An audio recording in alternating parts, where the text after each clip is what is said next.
75ನೇ ಬಾಬಾ ಸಾಹೇಬ್ ಅಂಬೇಡ್ಕರ್ ಅವರ ಜಯಂತಿ ಪ್ರಯುಕ್ತ ನಮ್ಮ ಏರಿಯಾದ ಯುವಕರೆಲ್ಲ ಸೇರಿ ಇಂದು ಈ 135ನೇ ಜಯಂತಿ ಹಾಗೂ ಬಾಬು ಜಗಜೀವನರಾವ್ ಅವರ 119ನೇ ಜಯಂತಿಯನ್ನು ಅತ್ಯಂತ ಸರಳವಾಗಿ ಸುಸಜ್ಜಿತವಾಗಿ ಆಚರಣೆ ಮಾಡಿದಂತೆ ಎಲ್ಲ ನಮ್ಮ ಗ್ರಾಮದ ಯುವಕರಿಗೆ ತುಂಬ ಹೃದಯದ ಧನ್ಯವಾದಗಳು. ಅದೇ ರೀತಿಯಾಗಿ ಯುವಕರಲ್ಲಿ ಒಂದು ಕಿವಿ ಮಾತನ್ನು ಹೇಳಕ್ಕೆ ಇಷ್ಟಪಡ್ತೀನಿ. ಬರೀ ನಾವು ಆರಾಧನೆ ಮಾಡೋದ್ರಿಂದ ನಾವು ಬದಲಾಗೋದಿಲ್ಲ, ಆಚರಣೆ ಮಾಡೋದ್ರಿಂದ ಬದಲಾಗೋದಿಲ್ಲ. ಆರಾಧನೆ ಆಚರಣೆ ಏನಿದೆ ಅಲ್ಲ, ಅದು ವ್ಯಕ್ತಿಗೆ ಗೌರವ ಸೂಚಿಸ್ತಕ್ಕಂಥ ಒಂದು ನಡೆ. ಈ ಒಂದು ನಡೆಯನ್ನು ಅವರು ಪಟ್ಟಂಥ ಶ್ರಮವನ್ನು ನಮ್ಮ ಮಕ್ಕಳಿಗೆ ಭವಿಷ್ಯದಲ್ಲಿ ಯುವಕರು ಮತ್ತು ಎಲ್ಲ ಮಕ್ಕಳು ಅಳವಡಿಸಿಕೊಂಡು ಒಳ್ಳೆ ಮಕ್ಕಳಿಗೆ ಶಿಕ್ಷಣವನ್ನು ಕೊಡಿಸಿ ಯಾವುದರಲ್ಲಿ ನಮ್ಮ ಉದ್ಧಾರ ಇದೆ ಅದನ್ನ ಬಡತನ ಹೋಗ್ಬೇಕಂದ್ರೆ ಏನು ಮಾಡಬೇಕು? ದುಡಿಬೇಕು.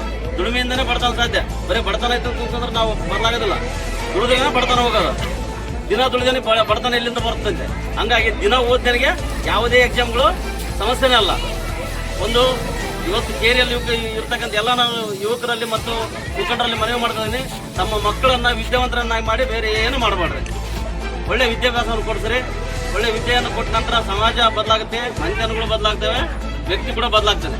ಹಂಗಂತ ಹೇಳ್ತಾ ನಾನು ಎರಡು ಮಾತುಗಳನ್ನು ಮುಗಿಸ್ತೇನೆ. ಜೈ ಹಿಂದ್, ಜೈ ಭೀಮ್.